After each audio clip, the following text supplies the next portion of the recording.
Funding for the Hinckley Report is made possible in part by the Cleone Peterson Eccles Endowment Fund. Tonight on the Hinckley Report, with weeks before ballots are mailed, new polling shows what issues will drive voters to the polls. Utah's leaders face off in debates and outline their major policy positions. And as negative ads hit the airwaves, our panel discusses whether civility still plays a role in politics.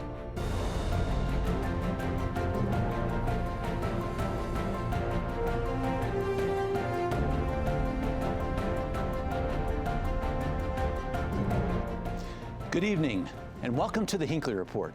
I'm Jason Perry, Director of the Hinckley Institute of Politics. Covering the week, we have Natalie Gochnour, Director of the Kim C. Gardner Policy Institute at the University of Utah.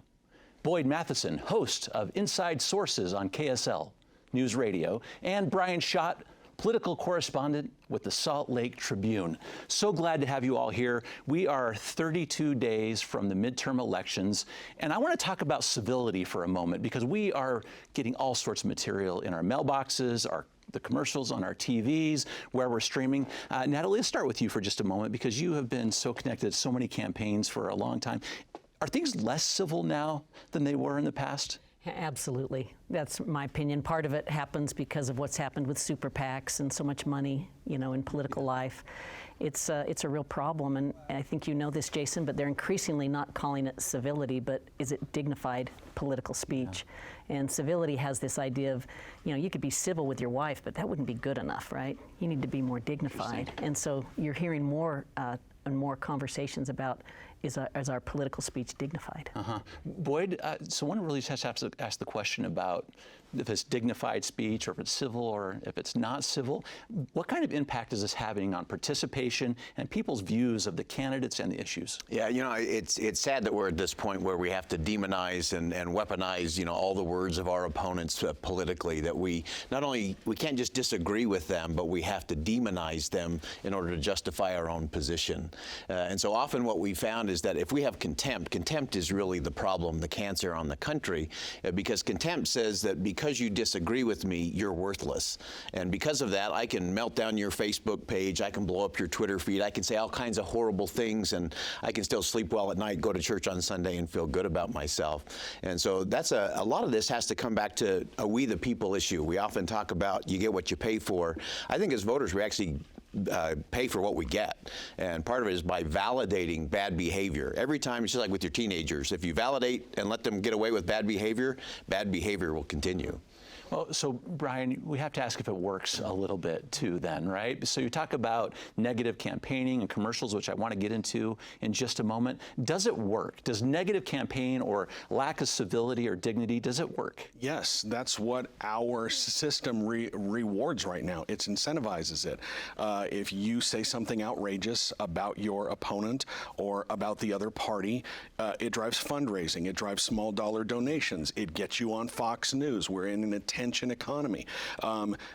Being civil does not pay off in this economy where the loudest voices get all the attention and they raise all the money. We see it in all these campaigns. The U.S. Senate campaign, they're not fighting it over issues. They're fighting it over ads and they're fighting it over personality because there's really no one is proposing anything, and that's because this is the way that you get dollars, and this is the way that you speak to an increasingly polarized and tribalistic voting base. Bryan, I think you're spot on there. If I think about this Senate race, it's a big deal, and I can't even remember where they're talking about issues. I don't know the differentiation in candidates on gun safety. I don't know their differentiation on fiscal policy. I don't know what they're going to be doing for high gas prices. Yeah. That's really a problem in a Senate race, a U.S. Senate race, and it's not issue driven. Let's get to that because we have a very interesting question from a University of Utah student on this very point. And Boyd, I want you to address this one after we hear from her. Hi, Hi, I'm Delker Portocarrero. I'm a senior at the University of Utah studying criminology, sociology, and political science. On Tuesday, Evan McMullen released that his campaign is suing Club for Growth and 3 other television stations in Utah for defamation after running a deceptive and demeaning ad that has been airing since last week. The ad distorts comments made by McMullen on CNN back in 2017. This got me thinking about the future of campaigning. Are candidates going to campaign towards people's emotions by demeaning the other candidates, or are we going to take a more policy-driven approach towards campaigning? Thank you. Hey, go ahead, Boyd. You know, it's so interesting to look at how these things play out, and this is one of those we can be equal opportunity offenders in terms of ads that have gone out. You have PolitiFact that checks many of the ads on both sides, and there's a lot of deception there, and it does prevent us, it keeps us a safe distance from actually having the policy and the principled conversation. And so I think we have to start looking at, we often talk about reform in terms of campaign finance and what goes on there. One thing that I have always thought would be interesting is we talk about these super PACs, which can't coordinate with candidates. It's illegal, and that often becomes an excuse, right? Because, well, it's not my fault. I can't control them. What if we had conveniently, I might conveniently, add. Absolutely. And so, what if instead we had campaigns as a super PAC, so that they had to own all of the messaging, and that way politicians couldn't just say, well, that's a PAC, I can't interact with them. If they were a super PAC, then they would actually have to and be forced to actually own all the messaging in a campaign. I think that would totally change the dynamic. Go, Bryan. You know, one of the things that she said in her question was, is this the future of campaigning? It's what we're doing now. It's what we've been doing ever since the Willie Horton ad in the George H.W. Bush versus Michael Dukakis race. You know, that's probably the most famous, but you see it all the time, and you see ads that are designed only to go on social media. You look at the Lincoln Project; they only put stuff up on Twitter, and what they do is they troll people. You see groups like the Midas Project. You see other groups doing that as well. And what they're doing is they're trying to raise money so they can continue to do this. And they're setting the conversation terms, and it's not about policy anymore. It's just not. Go ahead, Natalie. There are exceptions, and they're big exceptions. I had the privilege of moderating the 3rd Congressional District debate last night for the Utah Debate Commission. It was a very issues-oriented discussion. The speech was very respectful. And so, Bryan, I agree with your assessment. Like, the future doesn't look good, but we do have major times when we break through, and I felt like that happened this week with the Utah Debate Commission. That's a good example. It's often what happens when you get people in the room together. I had a really interesting experience with a student down at Utah Valley University when Mike Pence, former vice president, came to speak there. And I asked this student, I wanted to get their perception, and the student introduced himself as a socialist. And he said, I've spent the last 5 years arguing about, demeaning, attacking everything that Mike Pence had said. He said, today I was in the room with him, and I had to see him as human. I had to see him as a human being. And he said, all of these things, he said, I found him to be a principled person, a passionate person, someone of belief and character. And then he said, I couldn't square this human being I had met with the monster I had created in my mind. And often that's what we're allowing all of these politics to do, is we create these monsters, these demons that they're evil, they're awful, they're horrible. And if we'd get in the room, if we'd have a different kind of conversation, I think the American people are starving for it. They don't know how to ask for it. It'll never appear on a Pew Research poll. But when they experience it, like what Natalie did last night in that debate, when they experience it, it's like oxygen. And it actually works. And I think we have to trust the American people, and the American people have to trust themselves. When they hear something that doesn't quite square, it doesn't quite square, and so let's do it different. Bryan, I know you'll have opinions here, and then I'll go after you. Well, you know, yeah, it's all well and good to have a debate, but how many people actually watched it? That's a question you have to ask yourself. Also, what is the moment from that debate that everyone's paying attention to? It is a really ham-fisted answer about abortion from Representative John Curtis.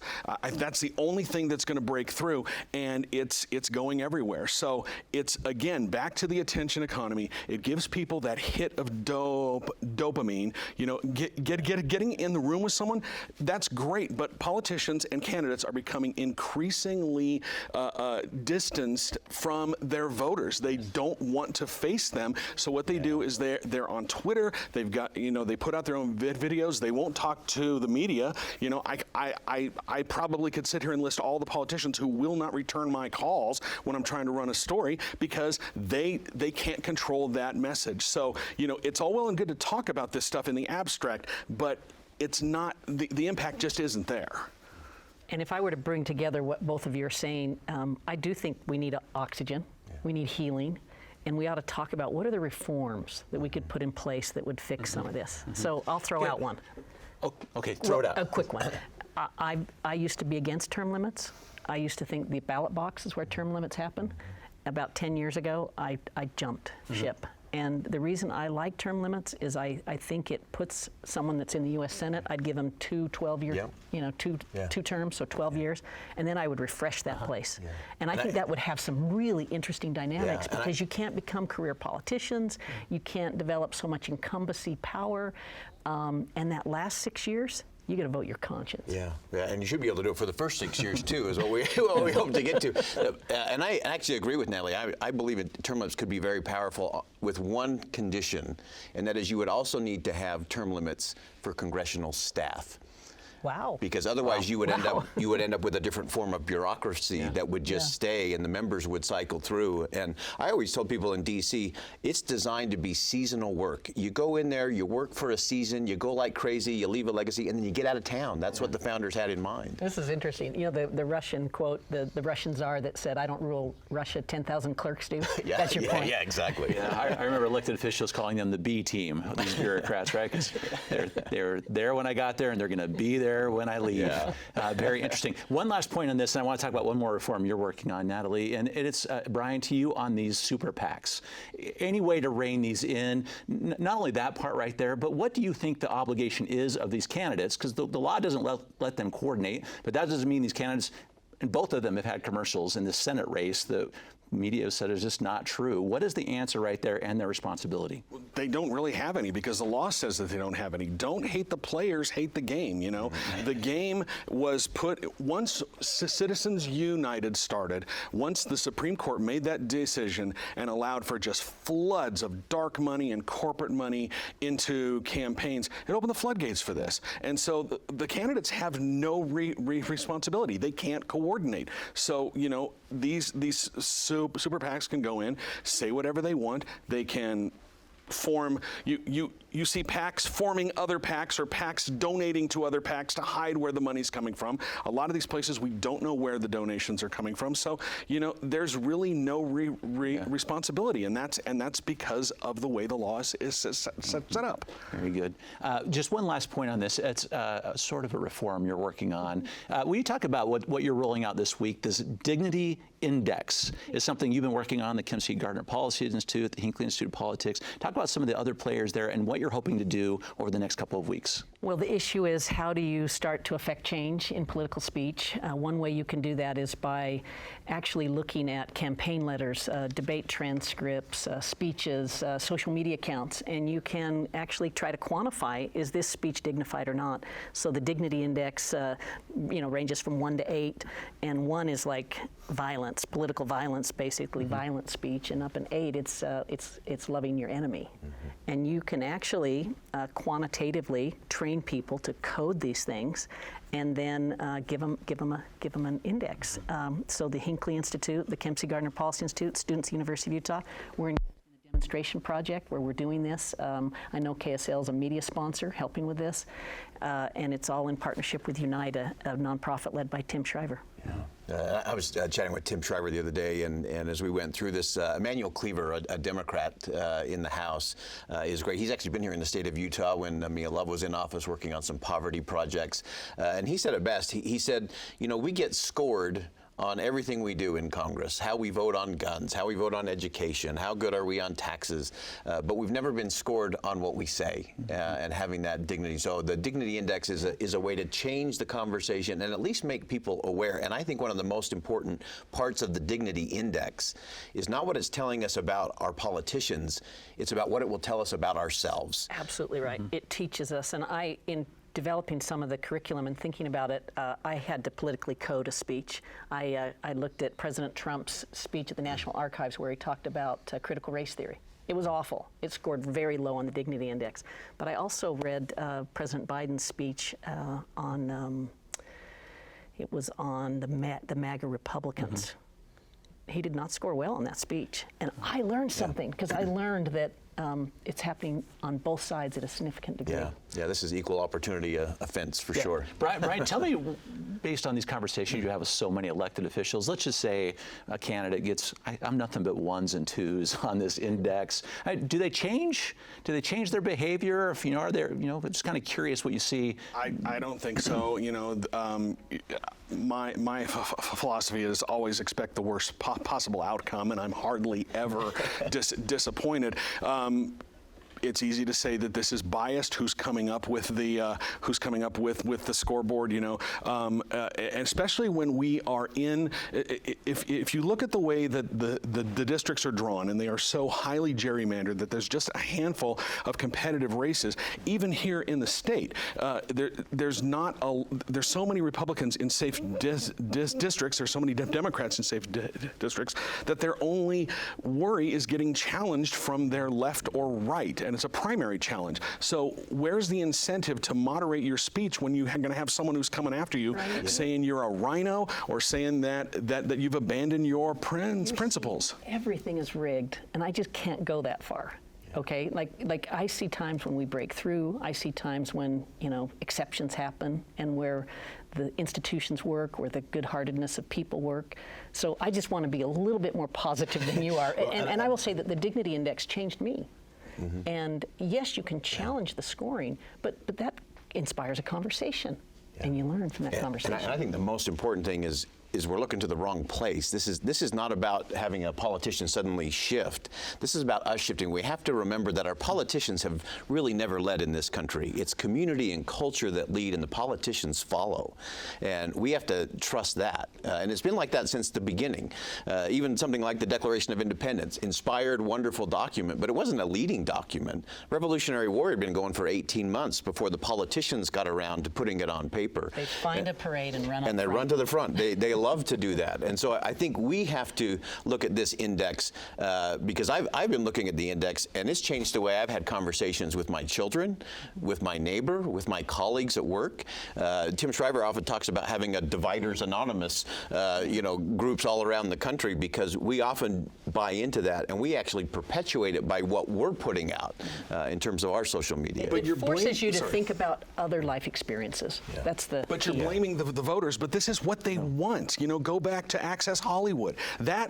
You had people calling for Donald Trump to drop out of the race, and he didn't, and he ended up winning. And people who called for him to drop out of the race, Jason Chaffetz, Mike Lee, have reversed themselves 100%. So this is why we need term limits. But this is what the voters want. So you can say the voters need to change their minds. This is what they want. They have been electing people like Donald Trump, like Marjorie Taylor Greene, who was a leader in all the violent rhetoric leading up to the riot at the U.S. Capitol. This is what they want. So to say, we've got to spoon feed them this thing, or we've got to change their minds, this is what they want, and this is all that the candidates are responding to. What would you do to heal? As a reporter, it's not my job to say what I would do to heal. That's not my job. It's my job to look at what is going on right now. And if you look at our moment, we are tribe, tribalized. Politics is a zero-sum game. I win, you lose. If you win, I lose. There's no room for compromise. So, our system does not incentivize this at all. One of the interesting things is I've been reading this Dignity Index too, is it's beyond the numbers, is how we view the speech itself. It is a frame of reference when you're listening to commentary or you're reading the tweets or those kinds of things as well, which is also an interesting component of this. Do you label people? Do you call them names? Things like that. Yeah, just things that we might not filter as well, but it's worth paying attention to. Very interesting. A couple of things on the debates.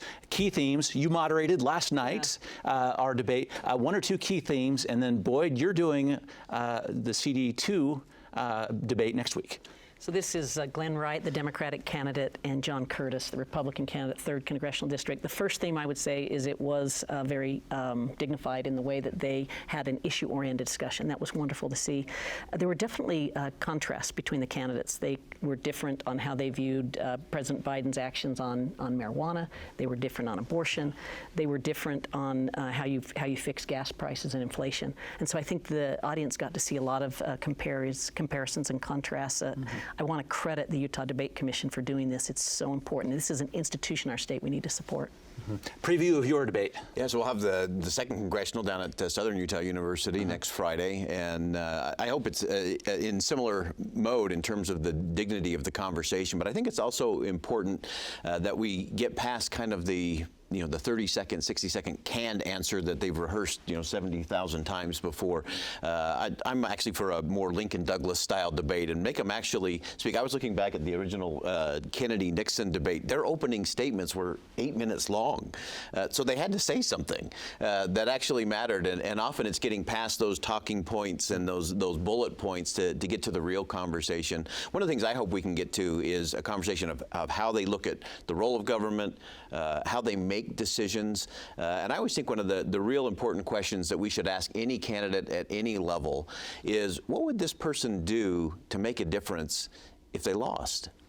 And if you can't figure out what the answer to that is, then that's probably someone who is going to stay there a long time. It may be the best job they ever have. And so every decision is going to be tainted by holding on to that for as long as possible.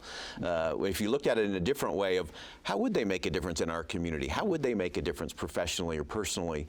It really changes the dynamic. So we hope to get to some of those conversations. Bryan, what do you want to see? I always enjoy a good policy debate. Unfortunately, if you look at the prospects of the election in all 4 of our congressional debates, there's very little chance that the Republican is going to lose. So, they're going into this to play defense. Because incumbents don't win because of a debate. They can sure as heck lose because of a debate, but they don't win. So, I'm not a big fan of gotcha moments. I don't think that those are great, but that's what everybody gloms onto. So, I'm hoping for a robust discussion, and I would hope that it would make a difference. Well, let's talk about one of these policy issues in Washington, D.C. that has some history here in Utah, because this has happened yesterday. Boyd, let's start with you. President Biden is going to pardon all federal offenders of simple marijuana possession. This was a campaign promise for him that he's delivering on. The timing is interesting as well. Talk about the implications of that decision. Yeah, I think one of the big challenges with all of that is executive action. That I always say what is done by executive action usually gets undone by executive action, and we've seen that on a wide range of things. From currently, we're seeing it with DACA, with those students are now back in limbo again because one president did one thing, one did another. And so while there may be some specifics in terms of the marijuana piece, this is an overarching problem for both political parties, whoever's in the White House, that when Congress doesn't do its job, the executive branch is all too happy to take that power and use it. And then when they do that, then somebody files a lawsuit. And that's why we end up with such a contentious Supreme Court, is because Congress isn't doing its job on the front end. Then the executive branch overreaches, and then somebody files a lawsuit. So the lawsuits may come. Natalie, what's interesting about this action from President Biden is he called on governors across the United States to pardon their prisoners in a similar position. And our governor, Governor Cox, had a very quick response. I'm curious what your comments are about this. This is what he said. Whether it's transferring student loan debts to millions of other taxpayers or ignoring federal enforcement laws, the president continues to disregard the checks and balances of our system. Taking an executive action like this only weeks before an election is nothing more than a desperate attempt to win votes. I agree with what Governor Cox has said, but I will also say that it troubles me that we're not talking about the issue, the substance of what happened. So I'm not a fan of legalized marijuana. I'm glad that our state doesn't have recreational marijuana. I think it's a gateway drug. I think it leads to trouble. I think it hurts our workforce. It hurts our kids. But do I think that by having possession of marijuana, you should be locked up in a federal penitentiary? I don't. And I think that was the right policy decision. It troubles me that we want to go to, executive orders or not respecting the role of government or political timing of it. Why don't we talk about the substance of it? And if Congress would do something, maybe there wouldn't be so many executive orders. Yeah, exactly. Yeah, Bryan, what was interesting to me is we did a poll recently asking what Utah voters cared most about. And I have not seen this one rise so high for a while, but it was the role of federal government was second on the list of so many people in the state of Utah, the proper role of them. This might feed into that a bit. It might, but you have to wonder what they think the proper role of the federal government is, and so that's one of the things you would have to drill down on it, because you do hear candidates, they always love to talk about this on the campaign trail. What is the proper role of the federal government? Well, if you're on the right, it's to stay out of your life. It's to protect private property. If you're on the left, the proper role of government is to help people who need some help. And so there's a divide there. So you can say that, but what do they actually mean is what you have to ask more about. Yeah, very interesting. And of note, Governor Cox does not have the authority to pardon any of these people, which was a part of his. We saved that for our board of pardons and parole. Exactly, which is our system here in the state of Utah. In our last 30 or 40 seconds, Natalie, because you're sort of the key economist for the whole state of Utah, the economy remains the #1 issue. Impact of that with the debates coming forward and how people show up. Well, it's a real problem having high gas prices, having high inflation. It looks like the jobs numbers are starting to do what everyone expects, and that is we're having higher and higher unemployment, less job openings. I'm expecting us to go into a mild to medium-sized recession within the next 6 months. I don't think we're there yet, but it's coming. All the signals point to that. And so that, in a political sense, it means that incumbents are in trouble. Okay, thank you for this. Thank you for your comments this evening. Very, very good. And thank you for watching the Hinckley Report. This show is also available as a podcast on pbsutah.org/Hinckley Report or wherever you get your podcasts. Thank you for being with us. We'll see you next week.